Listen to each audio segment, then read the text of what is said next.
Hello and welcome back to our channel anime Prem. Season 2 के last episode में हमने देखा कि जिनू जीजू आइलैंड पे मारे गए हंटर्स के फ्यूनरल में गया हुआ होता है और उसे वहां पे चेयरमैन मिलते हैं जो उसे अपनी गिल्ड खोलने की परमिशन दे देते हैं। और तभी उसे एडम नाम का एक बंदा मिलता है जो यूएस हंटर एसोसिएशन का होता है और वो जिनू को बताते हुए कहता है कि उसके पास एक ऐसा हंटर है जो किसी भी हंटर की पावर को अपग्रेड कर सकता है। और जब वो एडम के साथ यूएस हंटर ब्यूरो में जाता है तो उसे वहाँ मिस सेलर मिलती है और जब मिस सेलर जिनू की पावर को अपग्रेड करने की कोशिश करती है तो वो डर के मारे कांपने लगती है। और जब माइकल मिस सेलर से पूछता है कि उसने ऐसा क्या देखा तो वो बोलती है कि जिनू कोई गहरा गहरा हंटर नहीं बल्कि एक किंग है। और जब जिनू यूएस हंटर एसोसिएशन से निकलकर वापस आ रहा होता है तब उसे चेयरमैन का कॉल आता है और वो उसे घबराते हुए बताते हैं कि बीच हाईवे पे एक बी रैंक का गेट खुल गया है। और अपना जिनू बिना कोई टाइम वेस्ट किए उस गेट के पास पहुंच जाता है और जैसे ही वो उस गेट के अंदर जाता है वो गेट एक रेड गेट में बदल जाती है। फिर जिनू अपने शैडो सोल्जर को समन करता है और वहाँ सबको पेलने लगता है। और अब चलते हैं सीजन 3 एपिसोड 1 में। एपिसोड 1 के स्टार्टिंग में हमें दिखाया जाता है कि एक इंसान बहुत डरा हुआ है और उसके सामने एक मॉन्स्टर खड़ा होता है और वो डरते हुए उस मॉन्स्टर से पूछता है कि कौन हो तुम।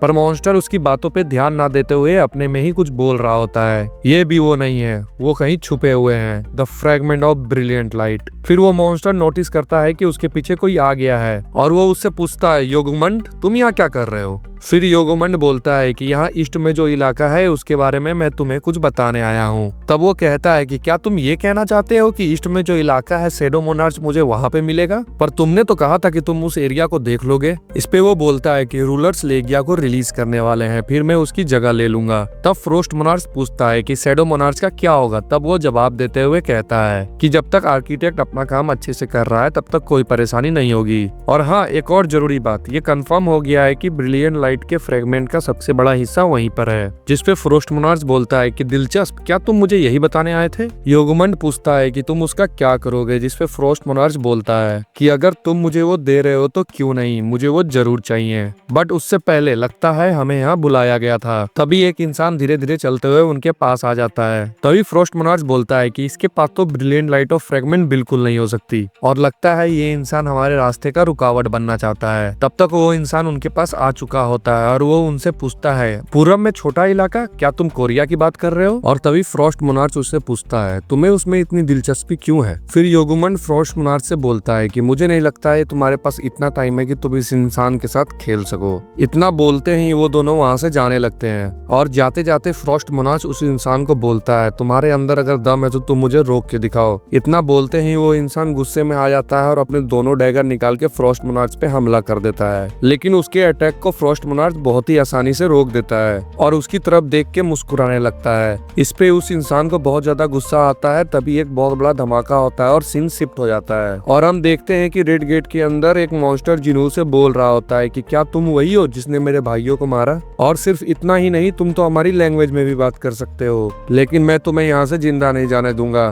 तभी जिनू अपने सारे शैडो सोल्जर को समन करता है और फिर क्या, फिर उसके सारे शैडो सोल्जर सबको मारने लगते हैं। ये देखकर मॉन्स्टर और भी ज्यादा गुस्सा हो जाता है और बोलता है मुझसे पंगा मत लो। ये सुनते ही इग्रिस उस मॉन्स्टर पर अटैक कर देता है। फिर बेरू उस मॉन्स्टर का हाथ उखाड़ देता है। फिर इग्रिस उस मॉन्स्टर के पैर को काट देता है। तभी टस्क भी कहाँ पीछे रहने वाला था, वो अपना जाइंट स्किल यूज करके बड़ा हो जाता है और रिवर्स ग्रेविटी यूज कर उसको जमीन में लिटा देता है। तभी जिनू उस मॉन्स्टर से बोलता है कि अगर तुम मेरे सवाल का जवाब दोगे तो तुम्हारा दर्द थोड़ा कम कर दूंगा। लेकिन वो जिनू की बात नहीं मानता और वो मॉन्स्टर वहीं पे मारा जाता है। फिर जिनू बोलता है कि मुझे कुछ पता नहीं चला, शायद सिस्टम बीच में रुकावट बन रही है, लेकिन कोई बात नहीं, धीरे धीरे मैं इसे भी समझ जाऊंगा। तभी जिनू एक की निकालता है जो उसे रैंडम कर्स्ड बॉक्स से मिली थी, लेकिन उस की को यूज करने के लिए लेवल 100 होना था जो कि जीजू आइलैंड रेड में जिनू हो चुका था। वो चाबी कहीं और की नहीं कार्टिनॉन टेम्पल की थी, जिसे देखकर जिनू बोलता है मैं चाहकर भी उस टेम्पल को भूल नहीं सकता। सिस्टम मुझे वहाँ बुला रहा है जहाँ ये सब शुरू हुआ था, लेकिन मैं पहले से काफी ज्यादा बदल चुका हूँ। फिर जिनू सोचता है क्या ये सब पहले से प्लान था, क्या वो मेरे वापस लौटने का इंतजार कर रहे हैं। अगर वो ऐसा ही चाहते हैं तो मैं जरूर जाऊंगा। और तभी एक स्टेच्यू को डेविल स्माइल देते हुए दिखाया दिखाया जाता है। और तभी सीन शिफ्ट होता है जिनू के ऑफिस में, जहाँ पर उसका पंटर जिनू सभी ऑनलाइन हेटर्स का रिप्लाई कर रहा होता है। और तभी जिनू अचानक से उसके पीछे आके खड़ा हो जाता है और कहता है कि लगता है तुम काफी देर से ये काम कर रहे हो। ये सुनकर जिनू शॉक हो जाता है और कहता है ये कब आता है और कब जाता है पता ही नहीं चलता। और वो जिनू से पूछता है कि आप ऐसे क्यों दिख रहे हैं, जिसपे जिनू रिप्लाई करते हुए कहता है कि मैं अभी तुरंत एक गेट से बाहर आ रहा हूँ। फिर जिनू उससे पूछता है कि तुमने कहा था तुम्हें पैसे की जरूरत है गिल्ड स्टार्ट करने के लिए, और अपना बैग खोल माना क्रिस्टल दिखाने लगता है, जिसे देख जिनहो बोलता है क्या तुमने एक हायरिंग गेट को क्लियर किया है? चलो ये भी ठीक है, अब हमें एम्प्लॉयज की सैलरी देने की चिंता नहीं करनी होगी। जिसे सुनकर जिनहो पूछता है एम्प्लॉयज, जिसपे जिनहो जवाब देता है तुम्हें याद नहीं क्या हमें गिल्ड खोलने के लिए फाउंडिंग मेंबर्स चाहिए? और तभी जिनू को याद आता है कि उसे गिल्ड खोलने के लिए 3 मेंबर चाहिए, गिल्ड मास्टर, वॉइस गिल्ड और थर्ड मेंबर। और तभी जिनहो जिनू को गिल्ड के कुछ नाम सजेस्ट करने लगता है। और तभी जिनू बोलता है कि मैंने शुरू से अकेले ही हंट किया है, तो गिल्ड का नाम सोलो प्ले गिल्ड कैसा रहेगा? तभी दरवाजे पे हंटर चा आ जाती है और जिनू से बोलती है कि मैं तुम्हारा गिल्ड ज्वाइन करना चाहती हूँ। जिसे सुन जिनू कंफ्यूज हो जाता है और पूछता है क्या तुम्हें चेयरमैन ने यहाँ भेजा है? जिसपे हंटर चा जवाब देते हुए कहती है कि वो मुझे यहाँ क्यों भेजेंगे? फिर जिनू बोलता है क्या तुम्हें चोइजंग इन ने गिल्ड से निकाल दिया? जिसपे हंटर चा जवाब देते हुए कहती है कि नहीं। तभी जिनू बोलता है कि ऐसा क्या है कि तुम हमारी सोलो प्ले गिल्ड ज्वाइन करना चाहती हो? तभी चाहिन बोलती है क्या गिल्ड का नाम सोलो प्ले गिल्ड है? जिसपे जिनू बोलता है कि वाइस गिल्ड मास्टर और मैंने यही नाम डिसाइड किया है। तभी जिनू नोटिस करता है कि चाहिन की हार्ट बीट बहुत तेज है, लेकिन वो काम रहने की कोशिश कर रही है। जिनू को समझ नहीं आ रहा होता है कि चाहिन उसकी गिल्ड क्यों ज्वाइन करना चाह रही होती है। तभी जिनू चाहिन से पूछता है कि तुम 2 साल पहले ही अवेकन हुई हो, तो तुम्हारा कॉन्ट्रैक्ट हंटर गिल्ड से चल रहा होगा। तभी चा जवाब देते हुए कहती है कि मेरे पास इतने पैसे हैं कि मैं हंटर्स गिल्ड की पेनल्टी को भर सकूं। तभी जिनू सोचता है कि ये तो पेनल्टी देने के लिए भी तैयार है, और वो उससे बोलता है कि हमारे पास इतने पैसे नहीं है कि हम इतने हाई लेवल हंटर को सैलरी दे सकें। तभी चाहिन बोलती है कि कोई बात नहीं, मैं कम सैलरी में भी काम कर लूंगी। तभी जिनू चा से बोलता है कि तुम इतनी कोशिश क्यों कर रही हो, हमारे गिल्ड में आने से तुम्हें कोई फायदा नहीं होगा। तभी हंटर चा मन ही मन सोचती है कि मैं इसे कैसे बताऊं, अगर मैं इसे बता दूंगी तो ये मुझे पागल समझेगा। तभी हंटर चा वो मोमेंट याद करती है जब वो जिनू से पहली बार मिली थी और उसके स्मेल से वो दीवानी हो गई थी, और तभी से उसने जिनू को फॉलो करना शुरू कर दिया। और यहाँ तक कि उसका ध्यान जेजो आइलैंड रेड से भी भटक गया था। उसने पूरी कोशिश करी कि वो जिनू को अपने दिल और दिमाग से निकाल दे, लेकिन फिर भी वो उसे भुला ना सकी। जेजो आइलैंड रेड पे वो बहुत डरी हुई थी और उसे लग रहा था कि वो मर जाएगी। और फिर उसे पता चलता है कि वो उस रेड से जिंदा बचकर आ चुकी है, और वो चेयरमैन से पूछती है कि क्या जिनू जीजू आइलैंड पे आया था? जिसपे चेयरमैन जवाब देते हुए कहता है कि हाँ। जिसपे वो सोचती है कि मुझे लगा ही था, ये सपना नहीं हो सकता।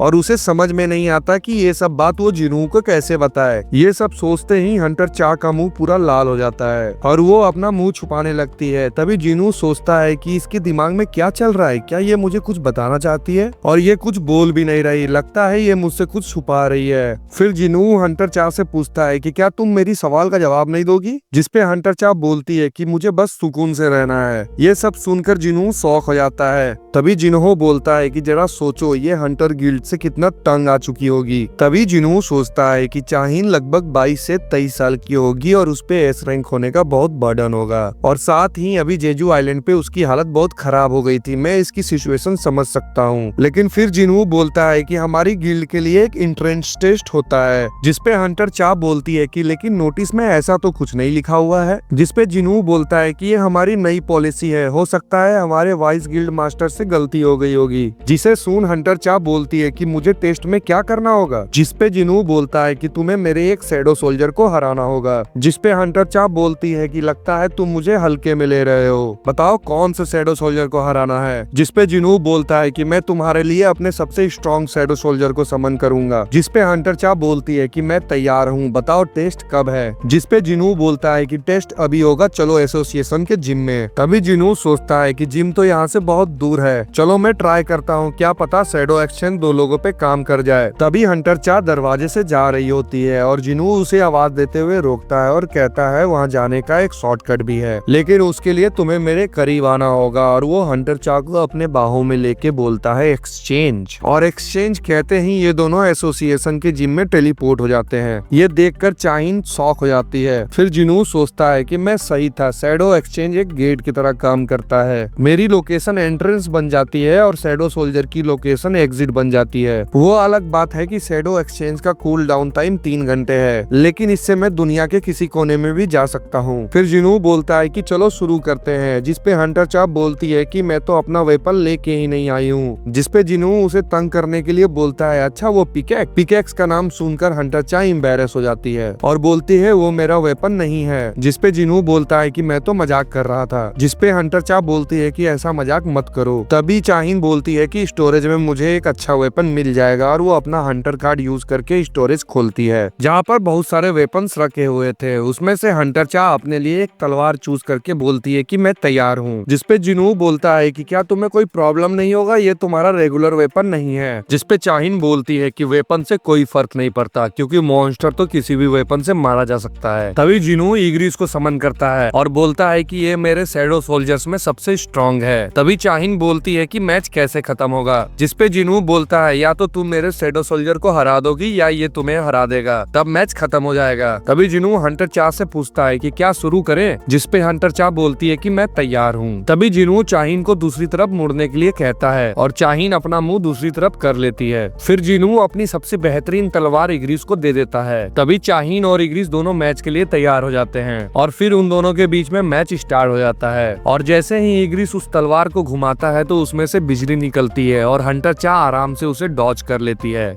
जिसपे जिनू बोलता है कि मुझे पता था कि हंटर चा तेज होगी, क्योंकि अगर ये बिजली किसी आम इंसान के बगल से निकलती तो वो मर जाता। और ये दोनों एक दूसरे पे हमला करने लगते हैं और इनके बैटल की शॉक वेव मिस्टर चेयरमैन तक पहुंच चुकी होती है। तभी चेयरमैन सोचते हैं आज तो जिम बंद था। तभी चेयरमैन सिक्योरिटी को ऑर्डर देते हैं कि जिम का कैमरा उनके स्क्रीन पे खोला जाए। फिर स्क्रीन पे चेयरमैन को हंटर चा और जिनू दिखाई देते हैं। तभी चेयरमैन सोचता है कि इन दोनों की बात कब बनी। फिर उसे याद आता है कि हंटर चा होश में आते ही सबसे पहले जिनू के बारे में पूछी थी और वो शर्माना शुरू हो गई थी। फिर गनी सिक्योरिटी को ऑर्डर देता है कि जिम के सारे कैमरे को बंद कर दिया जाए और इधर हंटर चा इग्रिस को हरा देती है। और सीजन 3 एपिसोड 1 यहीं पे खत्म होता है। और अगर आपको ये वीडियो पसंद आई तो इस वीडियो को लाइक करना, शेयर करना और हमारे चैनल को सब्सक्राइब करना ना भूलें।